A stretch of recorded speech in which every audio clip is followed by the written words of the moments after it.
Uma boa noite aos nossos telespectadores. Estamos aqui na TV Litoral Camaragibe. Hoje no podcast vamos tratar de alguns assuntos. E como nós tratamos de assunto bem generalista, aqui o podcast, a gente somos bem amplo, bem pluralizado. Vamos tratar a respeito da guerra do Oriente Médio, que está acontecendo exatamente nesse momento, os atritos e os conflitos do Oriente Médio, que também tem mexido com todas as nações que são propriamente do Oriente Médio, circunvizinha de Israel, e algumas nações ocidentais, como por exemplo, tem se movimentado em apoio ao Hamas, em apoio aos palestinos, não no sentido de palestino cidadão, mas no sentido bem genérico de utilizar esse termo, porque o termo palestino está parecendo até que é uma guerra de Israel, do exército israelense com palestinos civis, o que por sua vez não é exatamente isso que está acontecendo. Está acontecendo que existe sim, isso é preciso dar ênfase, e uma certa clarividência a respeito a esse fato contundente, dramático e muito complexo para tanto o lado dos civis palestinos quanto para os lados dos civis israelenses. E nesse momento a gente estamos aqui na bancada com os professores fixos, nosso professor Eduardo Pimentel e Ivan Lins, e o nosso amigo Seu Propício, que faz parte também dessa bancada, e nós iremos tratar do assunto que começa o professor Eduardo falando a respeito da invasão do exército de Israel em Gaza. Olá pessoal, nossos telespectadores e os nossos amigos aqui da bancada, professor Ednaldo, professor Josivan e o meu ninho Propício. E também ao pessoal da produção, Daniel. Na verdade, a invasão de Israel a Gaza, esse ataque, era o mais esperado. Era consequência natural das reações que a faixa de Gaza, que alguns terroristas tiveram com o pessoal de Israel, e o primeiro-ministro Benjamin Netanyahu fez a sua obrigação, a obrigação que o Estado de Israel deveria normalmente fazer. Ora, uma das grandes questões a partir de agora que deve ser levantada, e vamos aqui debater sobre isso, agora com essas invasões e com normalmente a consequente tomada dessa faixa de Gaza, a atuação. Quem vai assumir aquela faixa, que naturalmente deveria ser o Estado de Israel, o que vai ser o Estado de Israel. E uma vez agora o Estado de Israel tomando, porque é um despojo de guerra, quando você ataca, entra em guerra com, vamos dizer assim, um Estado, um pedaço de terra, uma nação, e você a vence, normalmente, ou consequentemente, você toma aquela faixa, aquele pedaço, aquela nação a si, incorpora aquela nação a si e passa a adjetivá-la com o seu nome. E provavelmente agora Israel tomará a faixa de Gaza nominalmente, absorverá como Estado, e aí é que está. Essa faixa hoje é dominada até agora pelo Estado Islâmico, que tem ligação com todos os países da Liga Árabe. Uma vez ele tomando, então inflamará, vamos dizer assim, graves consequências, não só agora com palestinos ou com pessoas ligadas ao Irã, mas com toda a Liga Árabe, todos os países de cultura árabe. Ô professor Eduardo, por que você acha que a mídia, ou a grande mídia, quando ela repercute o termo guerra Israel-Palestino, você acha que isso aí é proposital, tendencioso também para comover o restante do mundo? Isso é uma forma bem tendenciosa, sim, da mídia? Olha, não dá para se excluir uma coisa da outra. Tudo está encaixado. Inclusive, o não entendimento do Oriente também está encaixado nessas pautas, e até no como se é tratado e pautado toda essa guerra e todos esses conflitos. Uma vez que, primeiro, o pessoal de esquerda do Brasil e daqui da América Latina está diretamente ligado à Liga Árabe e a vamos dizer assim, alguns grupos terroristas. Eles estão diretamente ligados. E não só a isso, mas a desinformação, não só da esquerda, vamos dizer assim, mas de todo o Ocidente com relação ao Oriente. Eu não canso de dizer, professor Ednaldo, o Ocidente não conhece bem o Oriente. Mas essa desinformação é proposital, de forma bem genérica, que eles dizem assim, guerra de Israel com a Palestina. Isso aí é uma questão proposital, porque eles deveriam especificar para dar clareza aos cidadãos de todo o mundo, que na verdade fica partindo de uma análise assim até muito abrangente e até achando fazendo uma má leitura de que Israel, o exército de Israel é maléfico, é hostil, é agressivo e ataca civis inocentes, pela falta da explicitação e especificação do grupo Hamas, que atua não em nome da Palestina e nem em nome dos gazitas, dos cidadãos de Gaza. Sim, está correto. O professor Olavo falava o seguinte: o modo jornalismo, o ser jornalista, já é por si só uma tendência. Por quê?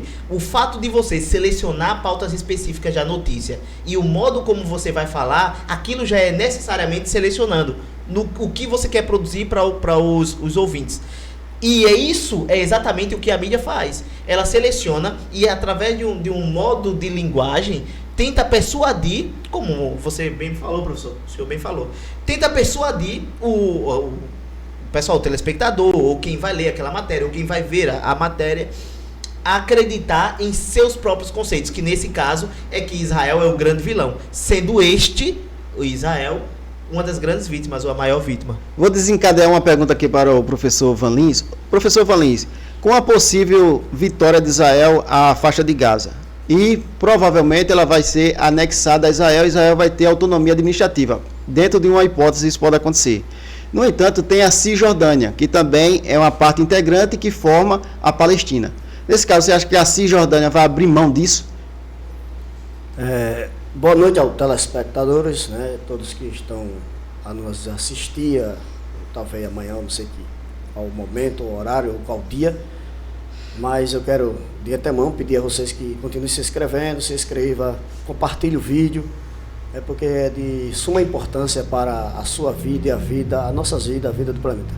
Olha só, Edinaldo, fazendo umas pesquisas, inclusive a gente já falamos aqui acerca de algumas cidades refúgio de 15 minutos. Essa pergunta eu vou responder da seguinte forma.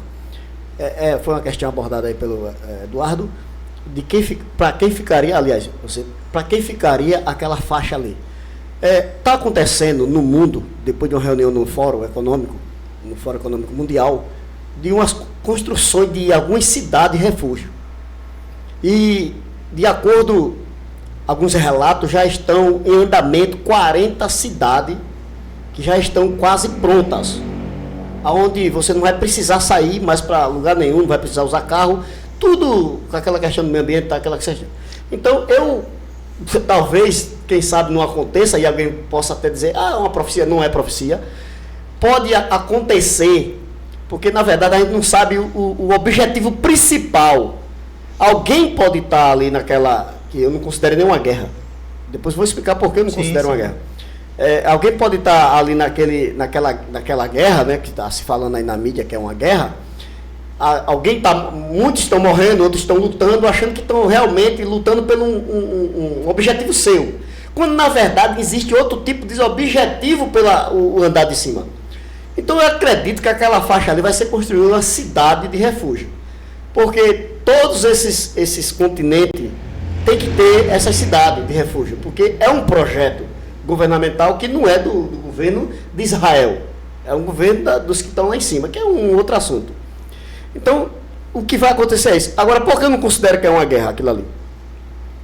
Porque eu não sei como é que um grupo, não vou dizer o contrário, CP do Brasil, pequenininho, daquele lá, fazer uma desgraça tão grande dessa, a ponto de outros países já entrarem em apoio a eles. Então, tem algo estranho aí.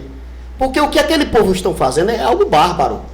Vocês viram aí na mídia que eles degolaram crianças. Pegaram uma alemã agora, uma alemã que estava em Israel, fizeram o que não deveria fazer com ela, depois mataram. Aí vem Dinamarca dando apoio a isso. Aí sai aqueles outros países, Catar e por aí afora, esses países. Então tem alguma coisa aí que é incomum, a qual a gente não sabemos ainda, mas em breve vai ser revelado, porque não há nada oculto que não seja revelado. Então a gente iremos saber. Então eu acredito que aquela faixa da Gaza, a faixa de Gaza ali, vai ser construída a cidade refúgio. Ô, professor Van, Partindo do pressuposto de que já existe outras cidades que estão em andamento. A 40 está quase pronta. ô, professor Van, talvez esse partido daqui do Brasil, do comando, eles tenham a mesma característica, vamos dizer assim, psicológica e as mesmas ideias parecidas de força e de violência que as do Hamas? Tem, sim, tem. Se por acaso eles quisessem fazer o mesmo que eles estão fazendo lá, eles têm essa capacidade, porque eles foram bem armados e a força policial do nosso país, do Brasil, ela foi impedida de fazer as suas ações para inibir esse tipo de coisa. Se for fazer agora, não consegue mais, porque a gente sabe muito bem. Você sabe do que eu estou falando. Sim, o telespectador também, que for inteligente, também vai saber do que nós estamos falando, que muitas das vezes a gente corremos até o risco de morte, não é risco de vida, é risco de morte em tocar no nome dessas facções criminosas que existem no Brasil. Então você sabe muito bem que eles quiserem fazer, meter o terror no Brasil, eles fazem. E outra coisa, ele pode alegar qualquer uma coisa, está reivindicando alguma coisa, algum direito do Estado, alguma coisa aí, e vai ter apoio. É a mesma coisa que está acontecendo lá. Está tendo apoio numa proporção exponencial, que não tem nem como explicar isso aí. Eu nunca vi uma coisa dessa. Como é que um grupo de pessoas sequestra camponês, que tá no trabalho, mata trabalhadores que estão no campo, mata crianças, sequestra mulheres e faz essa barbaridade toda, e tem apoio de uma boa parcela do mundo. Da América, e principalmente da América do Sul, né? Um apoio Aí maciço. você pergunta, e se você perguntasse aqui no Brasil, o nosso presidente vai dar apoio a quem? A Israel ou a Hamas? Não, Israel não. Pela fala dele, a gente dá a entender que ele dá apoio ao Hamas, às ações do Hamas. Porque ele acredita que eles estão reivindicando os seus Todas direitos. as vezes que... Agora, uma coisa Sim. que é o seguinte, como eu falei no início, a gente às vezes, a guerra está acontecendo lá, esse confronto, esse conflito lá entre eles, e às vezes a gente não sabe o real propósito daquilo ali. Por que está acontecendo aquilo ali? As pessoas passam para nós, mostram para nós o que é, mas eles não dizem literalmente por que está acontecendo aquilo ali. Mas eu me lembro de uma história da Bíblia, o Davi. O exército de Davi estava em guerra. Esse povo de Israel estava em guerra com os filhos de Amon. E estava só se preparando, não estava em combate ainda. E Davi, ele projetou algo no coração dele. Tinha um período que ele não estava na guerra, ele ficou, porque era costume dos reis estar à frente da guerra também. E ele ficou em Jerusalém. E de repente ele vê uma mulher tomando banho, aquela mulher era casada. E ele se interessou por aquela mulher. E o marido daquela mulher era um do braço direito dele, estava lá, na guerra também. Só que ele mandou chamar. Aliás, antes ele teve um caso com essa mulher, deu em cima, e está na nossa linguagem, ficou com aquela mulher veio a conceber, aliás, ficou grávida, né, veio a conceber. E ele querendo ocultar o que ele fez, ele foi e mandou chamar o rapaz. Urias. E lá disse, vai para casa, vai ficar em casa, disse, rapaz, vai descansar, vai ver com a sua mulher, que era para ocultar o que tinha feito. Sim. Veja, a guerra estava lá, acontecendo. Veja só, o propósito do que é o propósito de quem está em cima. Então, quem está em cima manobrando isso aí, que a gente não sabe. E aí ele foi, bebeu muito lá no castelo, no Palácio do Rei, e não foi para casa. Dormiu na saída da porta do rei. Disse, rapaz, não tem jeito não, o que é que eu faço? Aí escreveu uma carta, o Davi escreveu uma carta e mandou para Joabe. Disse, na carta dizia, pega o Urias e coloca na fileira da frente. E vocês vai, ataca o exército e recua. O mais próximo possível que vocês puderem, depois vocês recuam para deixar ele morrer. Veja, a guerra tinha um outro propósito, mas ele já usou a guerra para ocultar algo que ele queria que fosse feito. Então, na verdade, terminando a história para aqueles telespectadores às vezes não conhecem a história, e aí Joabe foi quando deu a carta. Agora o que eu acho interessante é que o cara aí com a sentença da morte na mão, e ele não podia abrir, estava selado, só quem podia era... E ele foi fiel até o último minuto. Foi fiel. Então quando chega lá que Joabe lê, eu acredito no coração dele que é uma outra coisa, mas é o pedido do rei, eu tenho que obedecer. Ele colocou o cara na frente do exército. O que aconteceu? O que Davi falou aconteceu. Morreu. E aí ele achou que estava tudo oculto, que aí já vai desdobrar um outro assunto, mas não é o caso. Então veja só, a guerra estava acontecendo, briga territorial, querendo tomar a terra um do outro, e aí ele usa o pretexto da guerra para ocultar algo seu. Então eu acredito, tem muita gente que não acredita, eu acredito dessa forma, que talvez não todas, mas na maioria de todas as guerras que têm acontecido, 99% acontece um propósito passado, justamente do jeito que você falou aí, que a mídia diz. A mídia fica dia, de manhã, à tarde e à noite, passando aquela informação, dizendo que é isso, e as pessoas começam a acreditar naquilo ali. Quando, na verdade, a finalidade é outra. Então, quem estava no andar de cima, que era o Davi, fez aquilo ali, usou a guerra e tentou ocultar algo que ele queria que viesse a acontecer. Então, da mesma forma, pode acontecer isso aí. A gente, na verdade, não sabe. Vamos ver. O tempo é quem vai revelar as coisas. Eu acredito que a faixa de Gaza se tornará numa cidade refúgio. A cidade de 15 minutos. Professor Eduardo, no desenrolar dos fatos até agora, na sua perspectiva, por que essa guerra tem se prolongado até em torno de quase 21 dias? Se ela tem se prolongado tanto, qual o motivo? Porque se fosse uma guerra travada entre dois exércitos, por exemplo, como Israel e a Síria, Israel e o Egito, essa guerra de fato já teria encerrado. Mas qual o motivo dela ter se prolongado tanto? Os civis.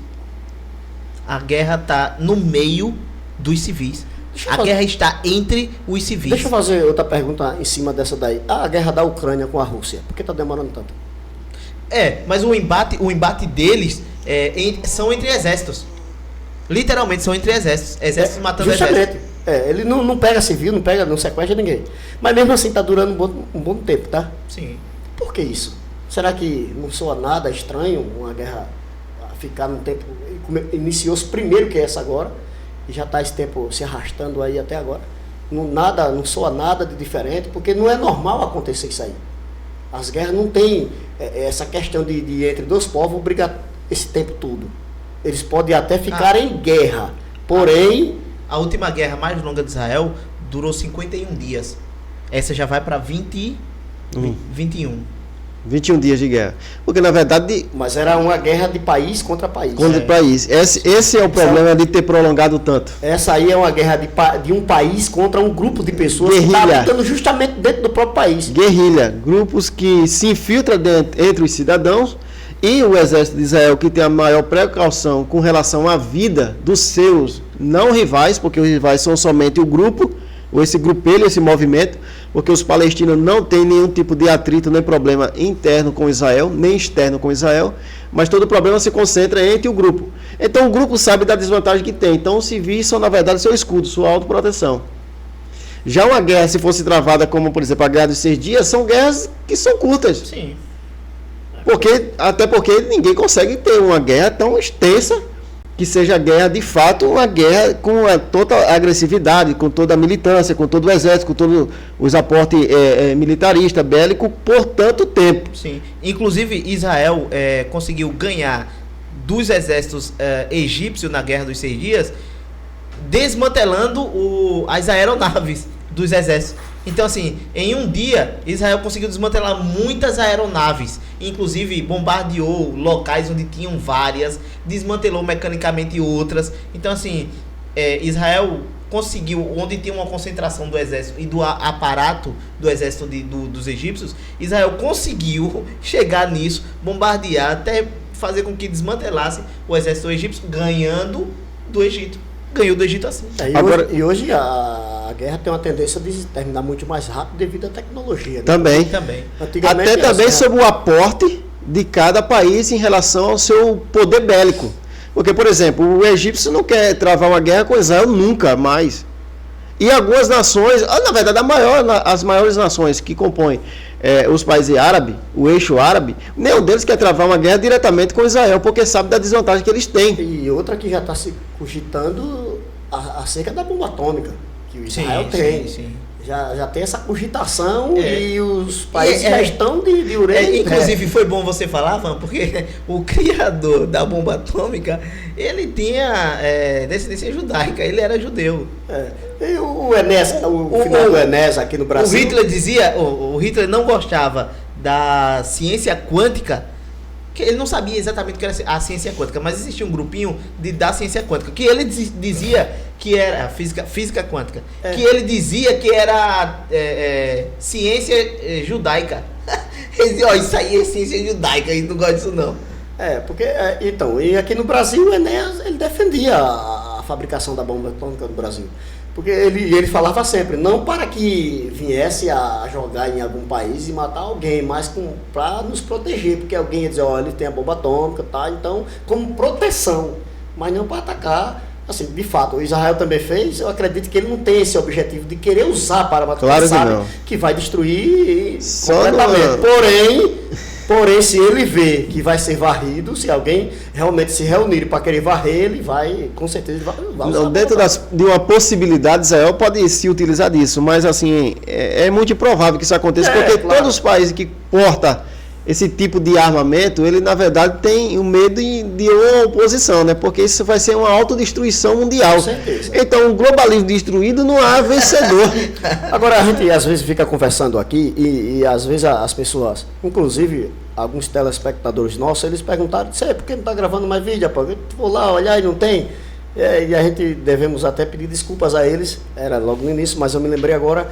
E muitos deles perguntam por que a gente fala acerca que é descendente de Abraão. Teve dois que perguntaram a mim. Eu digo, outra vez que a gente gravar, vamos trazer uma explicação melhor.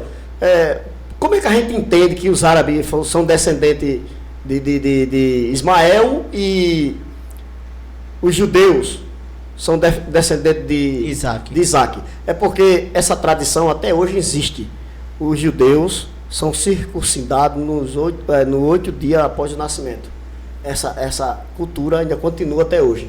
E os árabes, 13 dias após o nascimento, 13 dias depois, eles são circuncidados. Circuncidado é uma cirurgia. É uma cirurgia que se faz na glande do pênis. Na glande do pênis, tira aquela cobertura, que é para ele, aquilo ali é um sinal de impureza, então eles fazem essa cirurgia. E aí, Ismael foi feito com 13 dias após, aliás, 13 anos, 13 dias não, desculpa aí, 13 anos. Tem que distinguir isso, né, para eles entenderem culturalmente por quê. 13 anos de idade, Ismael foi circuncidado junto com o próprio pai Abraão.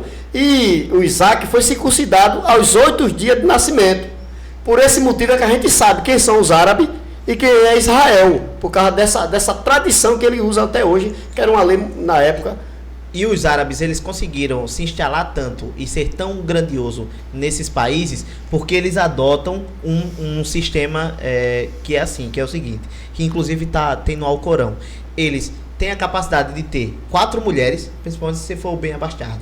4 mulheres é a capacidade de você poder ter, e se você for bem abastado, você tem que ter 8 filhos. Principalmente quando você se instala. Isso aí também na África acontece. Se instala fora. Na África também tem alguns países africanos que o homem que tem condições financeiras de manter mais do que uma mulher, eles podem se casarem e outra coisa, só que tem regra. Sim, não pode estar nem sequer acariciando uma na frente da outra. Sim. É um negócio terrível, é uma regra. Quando estão no recipiente, eles podem conversar. Pronto, então é isso aí, a gente entendemos que são briga de irmãos por causa dessa situação aí. É a pior que tem, dessa briga de irmãos. É a pior briga de irmãos, são irmãos que estão brigando lá. Aliás, não literalmente os 2 irmãos, mas os seus descendentes que estão aí até hoje, a gente não sabe, mais uma vez, até quando, onde vai. Agora vamos mudar a página aqui das questões mais naturais e políticas que a gente entende até hoje. Por exemplo, essa guerra a gente tenta assim, naturalizar e ver ela de uma forma bem racional. Mas se a gente for olhar, por exemplo, abrir uma janela aqui, de uma perspectiva religiosa, e talvez apocalíptica, porque o mundo ocidental, inclusive o Brasil, a maior parte dos intelectuais, tem intelectuais que interpretam muito bem pelo lado racional, pelo lado material, pelo lado estatal. Mas tem um outro grupo de intelectuais estudiosos no Brasil que ele também analisa, o Ocidente, analisa esses fatos muito pelo lado espiritual, apocalíptico, ou seja, tem de um lado um grupo de pessoas que tem uma racionalidade de ver isso como secularismo, e tem outra pelo lado espiritual religioso. Então, nessa perspectiva, professor Van Lins, você acha que existe uma perspectiva religiosa, espiritual, e se existe algum respaldo bíblico no desencadear desses fatos, desses eventos agora, que poderíamos associar, por exemplo, a sinais, princípios que foram preditos por Cristo, pelo Messias? Rapaz, nós cristãos fomos condicionados a pensar tudo relacionado espiritualmente. Por exemplo, eu discordo de que a Bíblia é um livro totalmente espiritual ou completamente espiritual. Existe a parte histórica de reis, tem até coisas que não deveria nem estar escrito lá. Por exemplo, o Saul entrou numa caverna para cobrir os pés. Aí, se você for pesquisar o que era cobrir os pés naquela época, você vai perceber que não tinha necessidade nenhuma de estar escrito aí. Então, nós fomos condicionados a espiritualizar tudo, quando na verdade não é assim. Tem a parte espiritual, tem a parte histórica, tem a parte profética, né? E tem a parte dos louvores, né? Tem a outra parte também, que são as leis de Deus, que foi direcionada justamente a esse povo, que é o povo de Israel. Então, veja só, eu também pesquisando sobre isso aí, a gente percebe que os mais velhos que nós, eles pensam, teve o direito de pensar primeiro, porque nasceu primeiro. Então, a gente analisando, a gente percebe também que há algo espiritual nisso aí. Por exemplo, a gente falamos aqui sobre Ismael e Isaac, dois irmãos. Só que quando isso aí falando do povo árabe, mas falando da Palestina com Israel, Cisjordânia ali, aquele povo ali, aí já vai vir de uma outra ramificação. Por exemplo, ali já está baseado em Jacó e Esaú. E o que é que tem a ver espiritualmente? Porque é o seguinte, naquela época, naquele tempo, existia algo chamado primogenitura, ou seja, o filho mais velho, o primeiro filho do casal, ele tinha direito de herdar tudo aquilo que era do pai. Isso, literalmente, no material, sem falar de uma bênção espiritual que eles acreditavam que recebia quando o pai o abençoava dessa forma.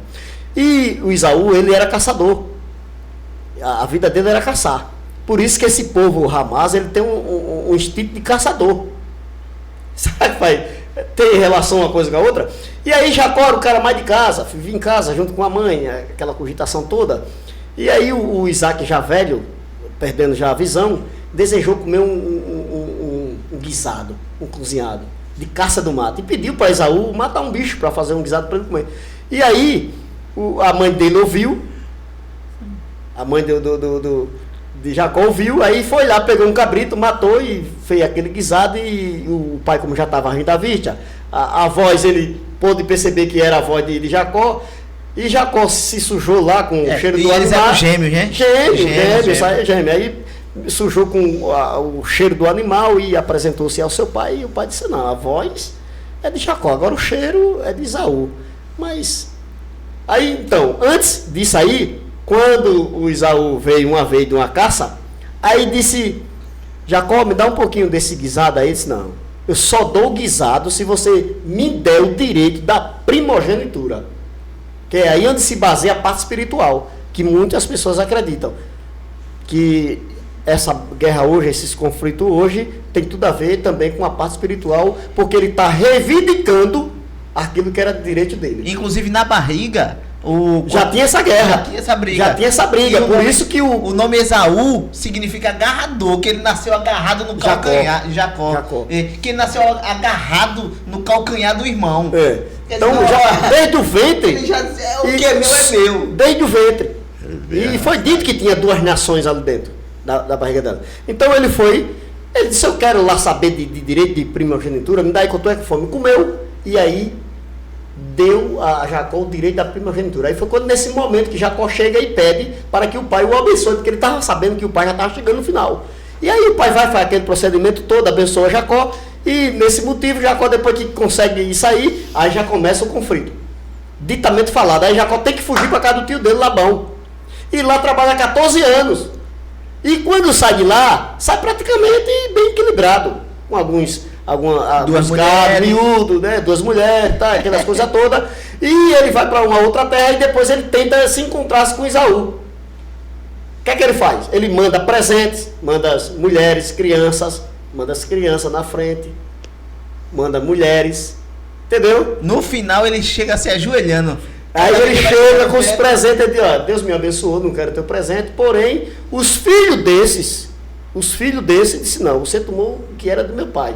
Então, por esse motivo, acredita-se que esta guerra tem tudo a ver com isso aí, com esse lado espiritual. Mas você consegue enxergar algum atos proféticos apocalípticos nessa questão? Trazendo para o lado apocalíptico, o que é que a gente acredita? Nós acreditamos da seguinte maneira, porque, como eu já falei no início... Mas, só para especificar, você acha que é um apocalipse assim, não de proporção global, mas de proporção regional? Pelo menos nesse aspecto regional? Eu posso responder antes de você, Ivan? Pode. É assim, um apocalipse à luz do Ocidente, porque assim, esse pessoal, eles sempre viveram em conflito. Esses conflitos sempre existiram dentro de Israel e dentro desse pessoal e desse povo. Inclusive, uma das metas, professor Ednaldo, professor Van, uma das metas que Jesus diz assim, olha, o fim vai estar próximo quando disserem a paz em Israel.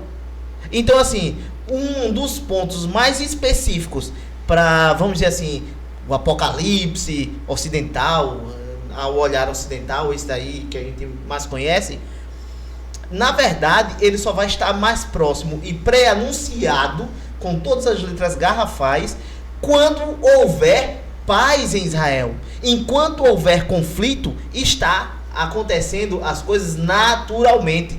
As coisas estão ficando... Eduardo, morreram metade dos palestinos, metade de Israel. Está um conflito terrível. Pessoas não se entendem. O Estado está um contra o outro. Ora, me perdoe dizer, mas isso é o estado natural daquele lugar. O milagroso acontecer, o milagre de fato se instalar ali e acontecer, e algo que é surpreendente, que até o nosso Messias falou, quando houver paz, haverá repentina destruição. Então, assim, sempre que alguém disser assim, acordo de paz, o pessoal sentou, a Liga Árabe quer conversar para formalmente, não é lidar diariamente. Lidar diariamente, você pode lidar diariamente. Mas assim, formalmente, você quer dizer que a sua nação está concordando com aquilo. Então, se formalmente todo mundo chegar, sentar em uma mesa e fizer um acordo muito bonito e que nenhuma das partes vão acordo de Abraão? Sim, como um acordo de Abraão. Então, assim, quando disser, ou quando naquela região anunciar uma paz, isso é um fato, vamos dizer assim, para um apocalipse numa interpretação ocidental. Mas você acha que a leitura que se faz do apocalipse do Ocidente com a visão lançada no Oriente, nesse momento, poderia se fazer uma leitura nessa perspectiva? Porque será que a visão apocalíptica do judaísmo, ela está anexada a esse momento? Ou será que essa visão é somente ocidental em relação ao regionalismo apocalíptico do Oriente Médio? Olha, isso é mais ocidental. Inclusive, eles veem essas questões como eles sempre veem essas questões, porque esses conflitos não são novos lá. Porque vamos definir, vamos tentar definir. Deixa eu fazer uma pergunta para tu tentar definir essa palavra. Já que você é um cara mais familiarizado esses assuntos assim, dado a apocalipse e essa questão mais caótica. Sim. Na sua visão, até agora, tudo que você conseguiu, para você tentar sintetizar, e sintetizar aqui para os nossos telespectadores de uma forma bem precisa. O que é realmente o apocalipse? O conceito de apocalipse, o que é o apocalipse? Será que a gente pode regionalizá-lo, internacionalizá-lo, globalizá-lo? Será que a gente pode entender ele em que aspecto? Maior, menor? Como é que a gente pode entendê-lo? É porque é o seguinte, a palavra apocalipse quer dizer revelação.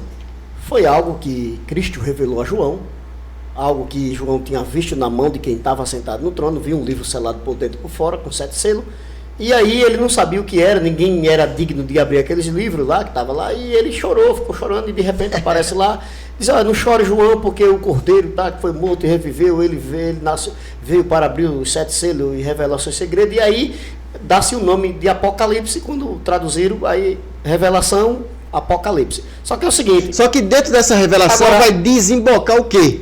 Isso, agora só que, porque as pessoas costumam, qualquer tipo de guerra, qualquer conflito que existe, qualquer outra coisa, diz, é o Apocalipse, porque no Apocalipse, no livro, é um livro da Bíblia, o último livro da Bíblia, em Apocalipse, existe muitos relatos de que vai acontecer muitas destruições, guerra, muitos conflitos e outras coisas. Então, por esse motivo, as pessoas dizem que é um Apocalipse. Por exemplo,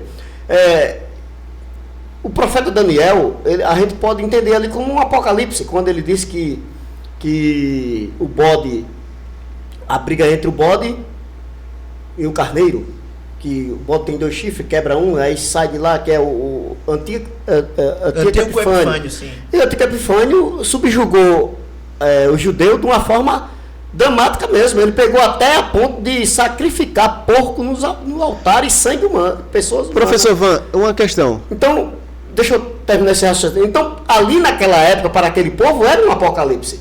Quando ele disse aqui, quando Jesus disse, olha, quando vocês quando disserem paz, porque paz é um estado de tranquilidade. Israel estava bem tranquilo, apesar de ser estava submetido a Roma, mas eles estavam bem tranquilos. Nos anos 70, o que foi que aconteceu? Os judeus tiveram que fugir de Jerusalém, muitos acreditando que o templo iria lhe proteger, se trancaram dentro do templo, mas o que foi que aconteceu? Foram queimados dentro do templo, o templo foi destruído, porque o próprio Cristo tinha anunciado que ia ser destruído. Então, naquele momento, aquilo ali foi um apocalipse. Só que, vendo esses focos, eu digo focos de guerra, um lugar ali, outro aqui, eu não relaciono com um apocalipse de modo geral. Se a Bíblia está falando de um apocalipse de modo geral, regional, claro isso, regional nesse entendeu? caso. Se está falando de modo geral, não é. Se for em modo regional, local, podemos também considerar como um apocalipse, porque o próprio ministro lá do Israel, ele deu uma frase aí, deu uma fala aí essa semana, dizendo que Israel é o povo da paz, é o povo que representa a paz, e o Hamas é o povo que representa a escuridão, o mal, o terror. E por esse motivo, ele tem que ser banido da terra. Então, nessa visão local, podemos dizer que é um apocalipse. Agora, eu não vejo como um apocalipse de modo geral. Porque é o seguinte, para acontecer o apocalipse, no meu modo de ver, no meu modo que eu leio, eu já li tanto e vou e volto, e quando eu termino, eu digo, já sei, aí volto, não sei. E fica, porque pensa em negócio complexo. Apesar de ser revelado, é um negócio complexo. As interpretações, inclusive eu compro vários livros de escritores falando sobre o Apocalipse, e quando eu vejo, depois é o seguinte, depois que você fala uma coisa, há uma tendência de todos os demais falar a mesma coisa. Os livros estão sendo isso. Eu saio comprando, mesma coisa, tá, eu vou doar. E tem uns dois que diferenciam um pouco, aí eu fico sempre pesquisando. Mas eu vejo assim, se o Apocalipse for de modo geral no mundo inteiro, tem que acontecer de algum canto, tem que primeiro iniciar-se em algum local. Pode ser isso aí, pode iniciar-se ali, mas ali não é o Apocalipse. Por quê? Porque no Apocalipse vai ser provocado, a gente entendemos no livro do Apocalipse, que aparecerá um governador de modo geral, um presidente mundial, que vai presidir sobre todas as nações, apoiado pelos seus, claro, os presidentes, por exemplo. Aqui no Brasil, que é um líder mundial, eles estão esperando isso aí. Já existe isso aí até na Agenda 2030. O mundo precisa de um líder para acabar com esses conflitos, com essas guerras, com essas coisas. E o mundo viver em um momento de paz. Mas para que isso aconteça, temos que fazer uma redução populacional. Estão morrendo gente lá? Então pode-se entender como uma redução populacional. Vocês estão sabendo agora que os Estados Unidos tem uns 15 estados dos Estados Unidos que aprovou agora um projeto e os seres humanos não vai poder mais lá ser enterrado, sepultado. Vai ter que virar adubo. Mas com relação à fecundidade mundial, só existe um povo que está acima das expectativas de fecundidade. Só um povo. E ao mesmo tempo ele está isolado da mídia. Não está mediatizado, não. Que é o pessoal povo árabe. Hebraizando o Apocalipse, mano. Se você for olhar, você citou aí o profeta Daniel, né, e o Apocalipse do profeta Daniel. Mas o Apocalipse do profeta Daniel, em língua hebraica, o nome para Apocalipse é razão. E razão quer dizer visão.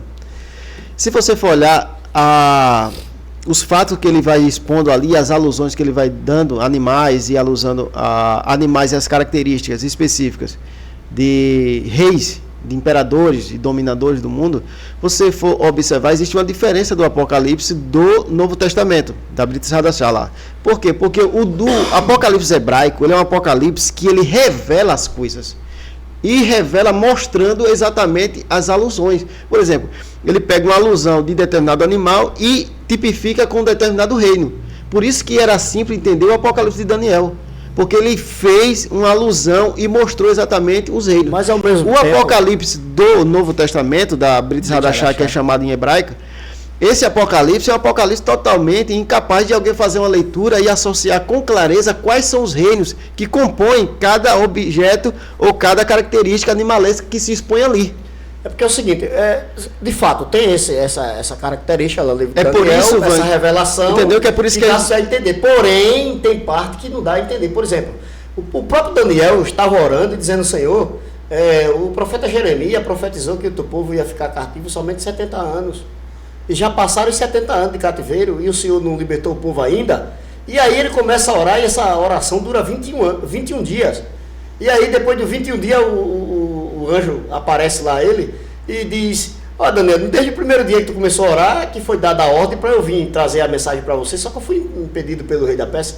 Porém estou aqui e vim trazer a resposta de Deus da tua oração. Não é 70 anos não, é 70 vezes 7. Que o teu povo vai ficar para poder ser liberto, que foi os 50 anos que era o jubileu, né? Só que é o seguinte, tem 70 semanas sobre o teu povo. E ele entende que cada semana são 7 anos. E aí conta 62 anos, depois conta mais um ano lá na contagem dele, e fica 7 anos que está determinado ainda sobre o povo de Israel, que não aconteceu, e a gente vê um vago aí, que existe um monte de interpretações, e ninguém consegue ali assimilar o que foi que aconteceu, e nem aconteceu durante as 7 semanas. Ou seja, falta uma semana para o mundo acabar. Então, o que é que o povo entende? O que está escrito em Daniel, que o povo de Israel, que ele estava sempre no topo, estava sempre no pedestal, era sempre a representação, ou a representatividade, e aí saiu e o poder passou ao gentio. Inclusive está lá em Lucas capítulo 21, que o poder passou para o povo gentil. Eu sei quem governa o mundo agora de modo geral é os gentios, que deveria ser o judeu. Veja só como é as coisas. Será por isso que alguns querem acabar realmente com ele? Porque mas nunca foram judeus, até foram judeus de uma forma conspiratória. Por exemplo, o protocolo de Sião, que é uma conspiração criada na Rússia, com o propósito de dizer que os judeus estão dominando e controlando o mundo, que não é. Bom, só que no período de guerra, na direção de Moisés e Josué, na época, o terror era o Israel. Onde passava, varria tudo. Tinha nações, inclusive já falamos aqui, que tinha nações com medo dele, se fingia que era de muito longe, porque sabia o território que ele queria, e ele sendo daquele território, se fingia que era de muito longe para fazer um acordo de paz e viver dentro de Israel. Então ele era o terror da época, ele era quem liderava tudo na época. E outra coisa, e a Bíblia diz que o Salvador vem de Israel. Pronto. Então, se o Salvador vem de Israel e os fatos... Aí, a parte das sete certo, conclua. Da última semana. Certo. Que é a última semana que está faltando, que é 7 dias na semana, aí se entende como 7 anos. Ou seja, 7 anos está destinado ao povo de Israel, segundo as profecias. Ou seja, 3 anos e meio vai ser de falsa paz, e depois de 3 anos e meio é quebrado um acordo, que é feito um acordo com ele, e aí começa a ser uma perseguição onde muitas pessoas entendem, estudiosos, dizem que é a grande tribulação que vai acontecer sobre o povo de Israel. Mas você não acha que essa tribulação e grande tribulação, você não acha que são termos às vezes figurados? Por exemplo, às vezes ele é um pouco mais agressivo, o termo em si dá uma agressividade a expressão. Por exemplo, grande tribulação. Mas se você for observar o que Israel está vivendo agora, ou o que ele viveu em todos esses dias, não é uma grande tribulação? Já houve, especificamente para eles? Inclusive em Apocalipse está escrito, o João nessa visão vê uma multidão de pessoas que vem subindo, e ele pergunta, de onde são essas pessoas que vêm? Aí o ancião responde para ele, esses são os que vêm das grandes tribulações da terra. Ou seja, o que não pode ser nada para mim, pode ser uma grande... Por exemplo, o que ele está passando agora pode ser considerado então, como uma grande tribulação. Então, quer dizer que quando, por exemplo, irrompe essas guerras, essas eclosões de guerra, isso aí também caracteriza como uma grande tribulação. Agora, se Jesus estava falando acerca dos anos 70, quando Israel foi dissipado ali em Roma, da grande tribulação que nunca houve nem haverá, se foi ela, bem. Mas se está falando de uma futura, então haverá uma grande tribulação que nunca houve na face da terra, aonde se manifestará um iníquo, um homem que se opõe a tudo quanto se falar de Deus, ou se declarar a Deus alguma coisa, pode ser o que for. Não tem, por exemplo, lá o Israel adora quem?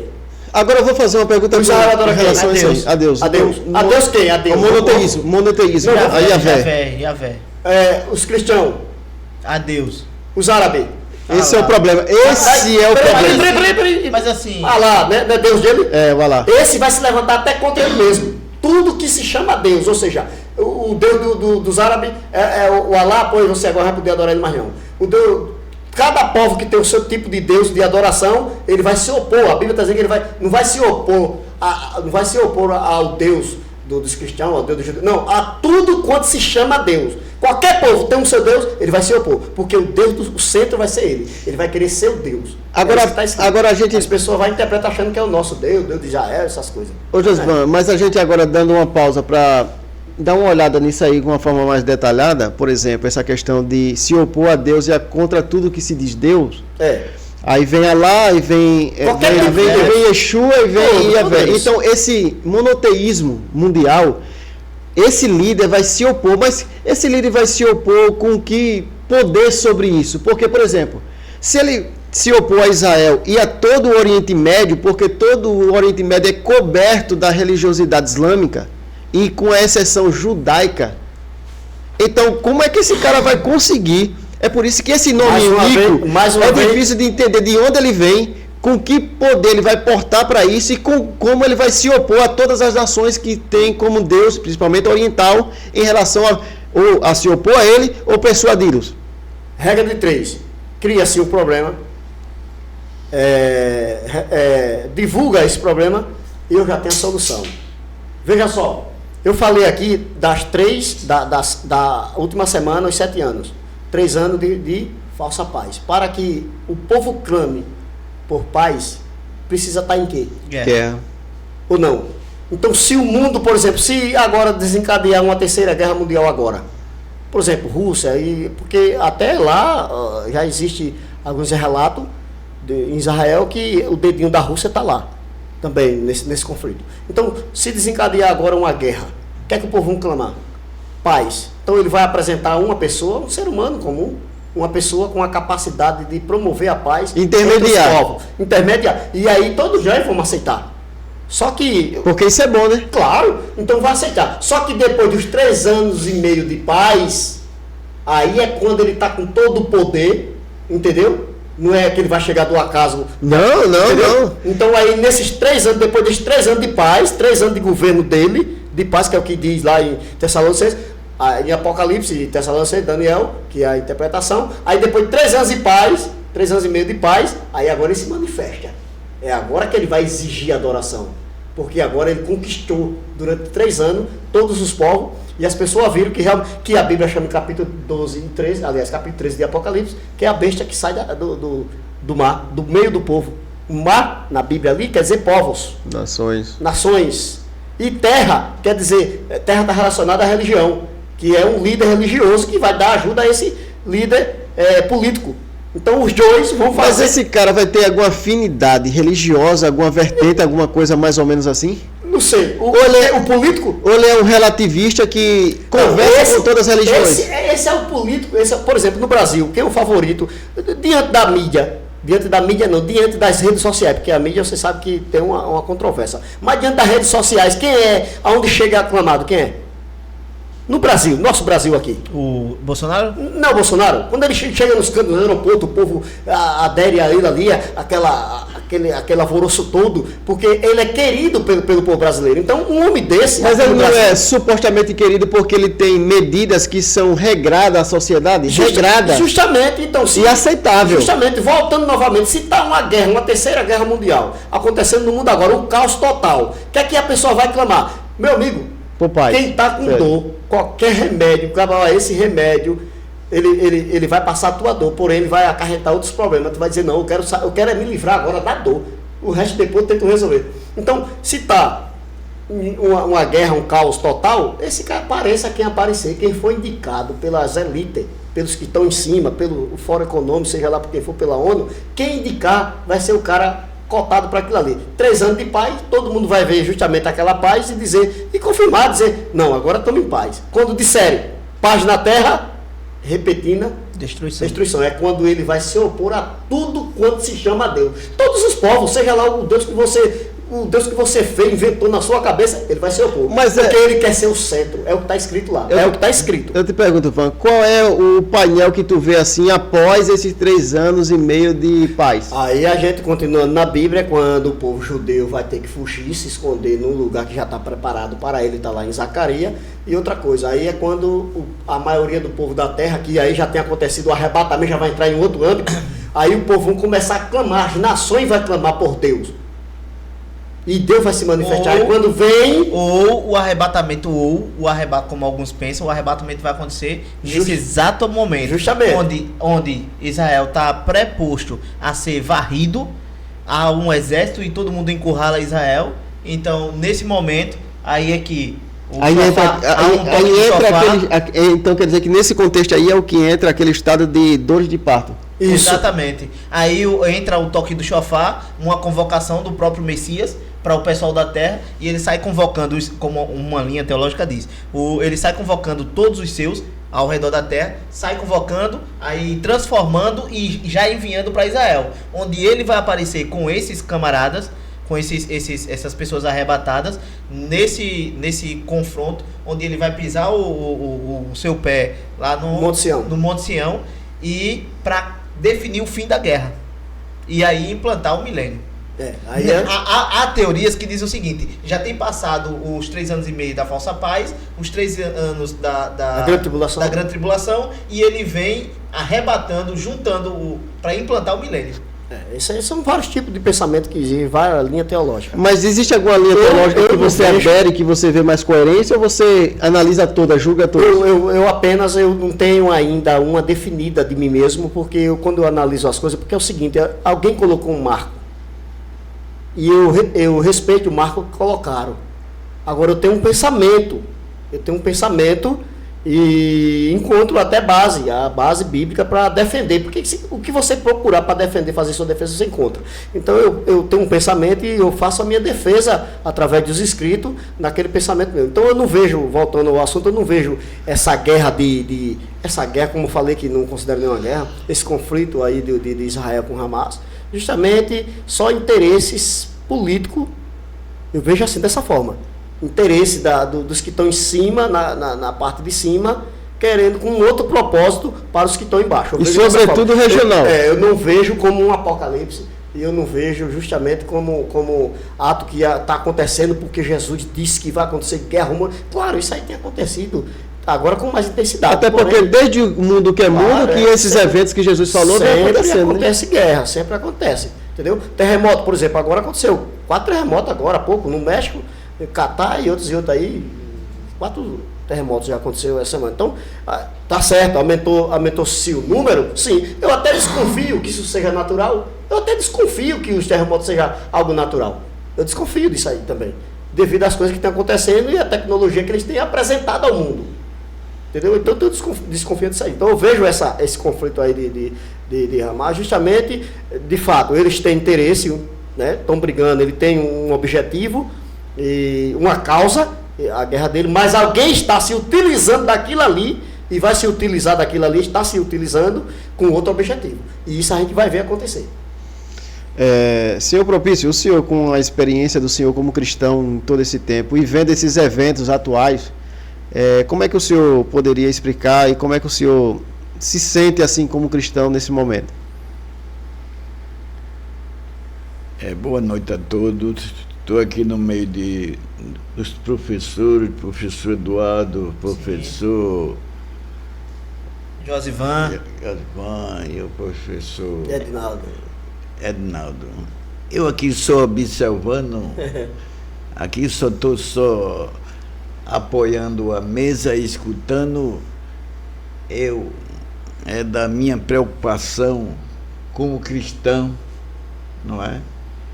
E o cristão que tem personalidade de se preocupar o que vai ser daqui para frente. Você falando aí, eu aqui estou martelando me preocupando.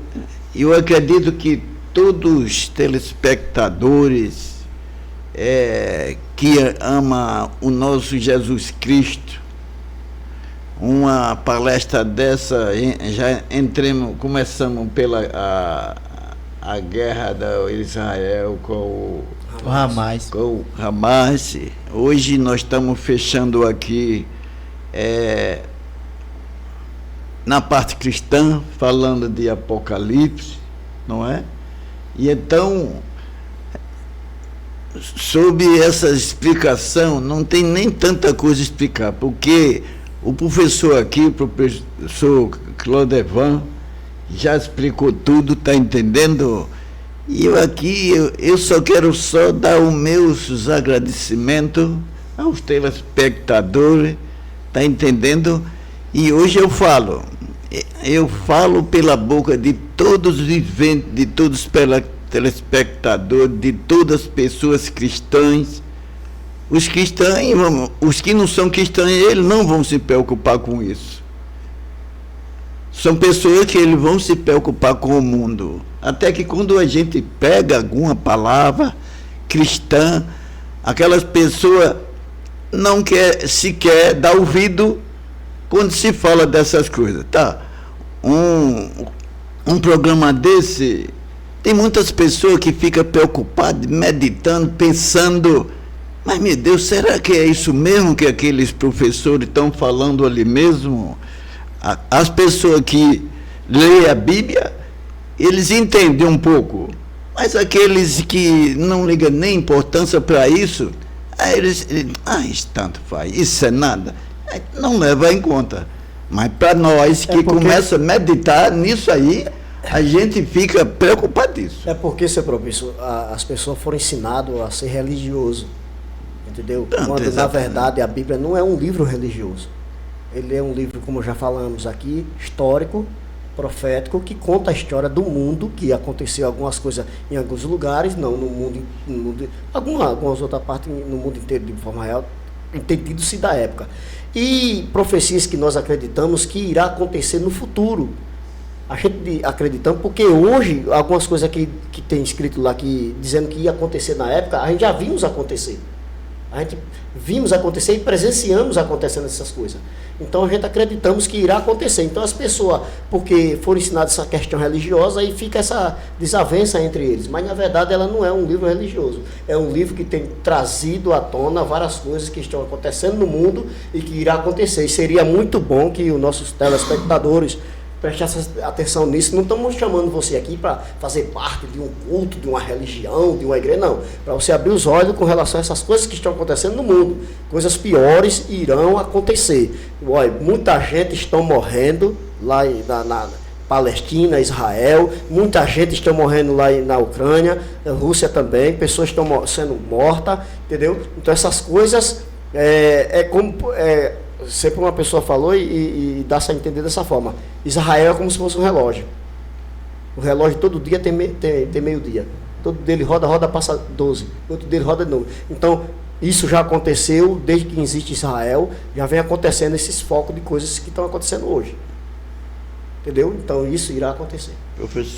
Professor Clodevan, já estamos no final. Você falar que a Bíblia não é um livro religioso, pronto, até aproveitar um pouquinho que tem pessoas que falam assim, que diz que não acredita na Bíblia. A Bíblia foi o homem que fez, sei o que, etc, etc. Aí veja bem, é claro que sim. E eu às vezes tenho falado para alguns, gente, tá certo, foi o homem que fez, mas não foi um homem seu qualquer, que escreveu a Bíblia. Foi homem escolhido por Deus, Deus deu o dom para ele fazer.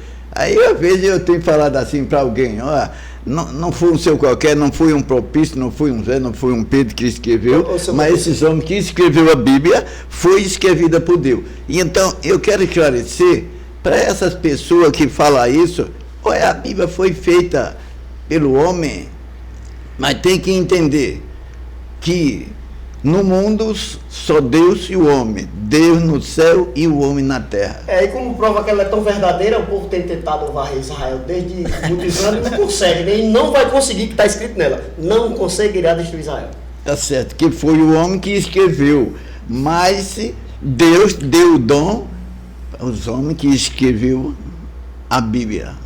Isso aí fica bem claro para aquelas pessoas que, talvez essas pessoas que já falaram isso, e vai dizer, nunca mais eu falo isso. Agora eu entendi que a Bíblia foi feita por mão de homem santo, não foi por mão de homem qualquer.